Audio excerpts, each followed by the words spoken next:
Hey guys, welcome back. It's been 3 weeks since I started this little homemade hooch project that I've got going on.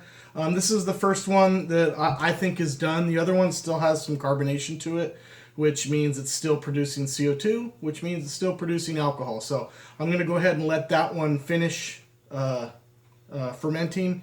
I've got 3 more in there still going. Those should turn out just as well as this one. This one, the balloon that I used was completely deflated. I could see all the yeast was settled to the bottom. And what I did was I racked it out with just a basic siphon, and I kept it about an inch off the bottom, and then siphoned it into these 2 containers. And then the wine bottle right here has just been on there, so there's no yeast in it. I'm sure there's still some in there, but not as much as it would have been if I had just kept it in the same bottle. And then I cleaned this jug out and then poured it back in from here. So this is just like a decanter, like a wine decanter or something that we'll use, but I don't have a cap for it. So I have a cap for this that I sanitize, and I'll put it back in here. That way I can keep the oxygen out of them. But so I'm gonna try it and tell you guys what I think of it and see how it turned out. It smells like wine. It smells like I can still smell a little bit of grape juice scent to it, but it smells. I can smell the alcohol. I can smell the wine. So we'll give it a try and see how it turns out.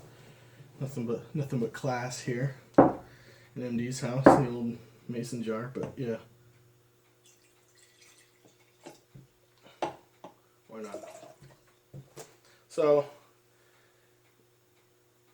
it's about as clear as you would expect a wine to be. I mean, I can't see through it. I don't see any particles in there. I don't see any floating yeast. Yeah, so it seems pretty clean. I only racked it once, so it's not too bad. But like I said, it smells not too bad. But I'll give her a taste test and see how she is.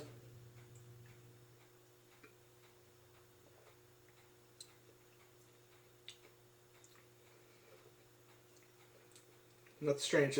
So I can taste the alcohol. It doesn't taste bad at all. It tastes actually really good. This actually tastes pretty decent. I mean, there's nothing unpleasant about it.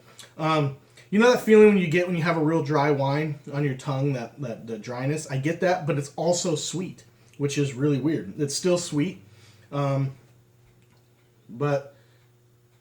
so I'm sure it's because of the yeast I used. So it could have probably produced more alcohol if I'd have gone with a better yeast, like a champagne yeast or a wine yeast.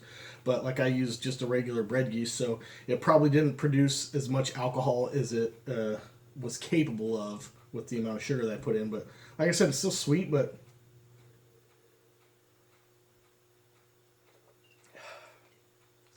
it's decent. It's got a good alcohol content to it.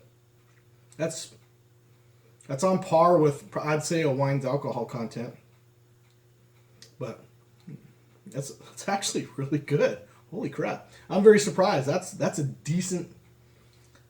It's a decent little hooch, man. This will get you in trouble, I tell you what. But I like it. That's not too bad, man. I'm telling you what, you guys, this was really easy. It took 3 weeks on the button to brew this up. It just some sugar and some old-fashioned bread yeast that you get in the packages in your kitchen. Like I said, you can do this with a lot better ingredients, like I said in the previous video, to get a better product. But I wanted to do this strictly out of just ingredients that you can find in an everyday kitchen or easily accessible in most grocery stores. So, like I said, I still got comments in the other one. Don't use bread, use buy shampoo. I know, I get it, but this is just like an experiment to do with something like that anyone could do in their kitchen with their everyday ingredients that you're going to find around it. And this turned out not too damn bad, if I might say so. I am very surprised. I mean, you can look. There's no yeast in there. There's nothing. There's no floaties. There's no anything like that. And this tastes like a sweet red. You know, I'm not much of a sweet wine person, so I mean, I'd rather much have it a drier red. But this ain't too damn bad for a homemade hooch. Hole in my lips. But man. Like I said, this is going to get me into trouble. Oh, man. That's got a nice bite. I can feel it. It's good. I like it. So if you didn't see the first video, check out the first one. I'll make sure I put the link in the bottom for the first one on how I did this. I think the other one one in the video I did was the sangria style fruit juice, 100% juice, no additives or no preservatives, I should say. But yeah, this turned out really well. It was very easy. I just stuck it in the cupboard in the back of our laundry room that never gets open. I stuck it in the bottom little shelf thing and closed it. So it was probably like 74 degrees, 75 degrees back in that room and dark with the cupboard being closed. So it didn't get any sun. I allowed the balloon to inflate for about a day and then just put a little needle, like a sew needle through it, just to allow the CO2 to escape, and so no oxygen would go in, and it didn't get overinflated and pop or come off or anything like that. So, I mean, they stayed inflated probably up until about the day before yesterday is when I saw the balloons actually deflate and come down. The other ones, I can still see bubbles coming out of it, so I know it's still producing, so they'll come out well. But man, this is really good. Let's finish her off. So,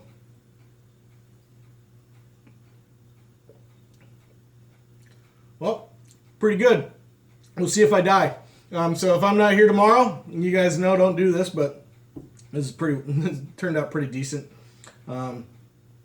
This still has because it's got pectin in it, so it's going to produce some of the methanol that comes with it, and the I think ethanol is the good stuff, methanol is bad. I don't know. You guys will tell me in the comments how I'm stupid and how I don't know what I'm talking about. But I know the pectin produces the bad alcohol, so there's still some produced with this.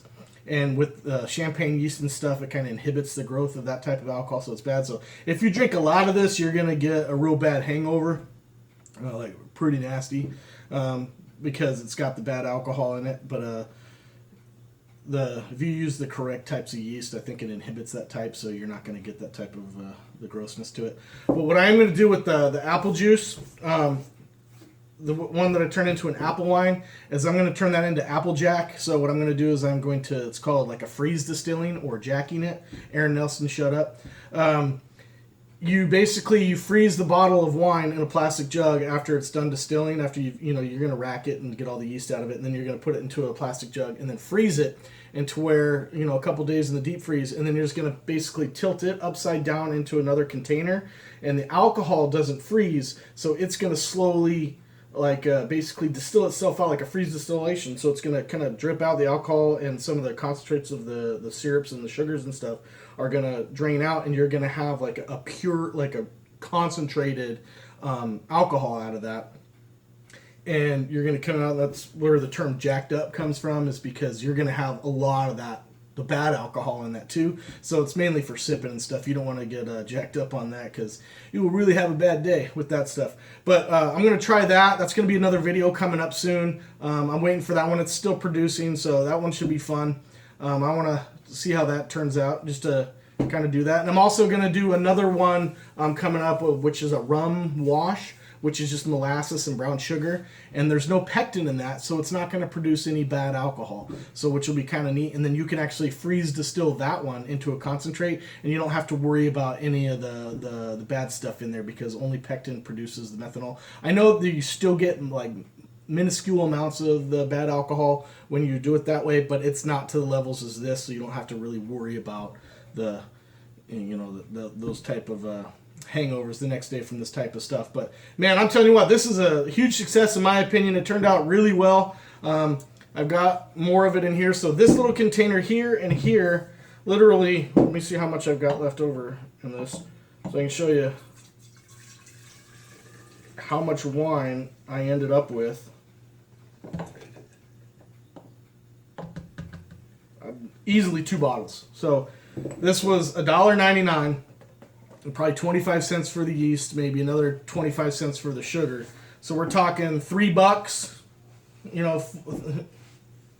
for 2 bottles of wine. And I got to tell you, I truly enjoy this flavor. This is actually pretty darn good. So I'm happy with a $1.50 bottle of wine that I made myself. It was kind of a fun project, so I highly recommend you guys trying this, man. This was a lot of fun. So give it a shot, see what you guys think. Let me know in the comments below how terrible I am at this and what all I did wrong, because I really enjoy that. But let's, like I said, man, give it a try. I appreciate y'all watching. As always, get your families outdoors, and I'll catch you next time.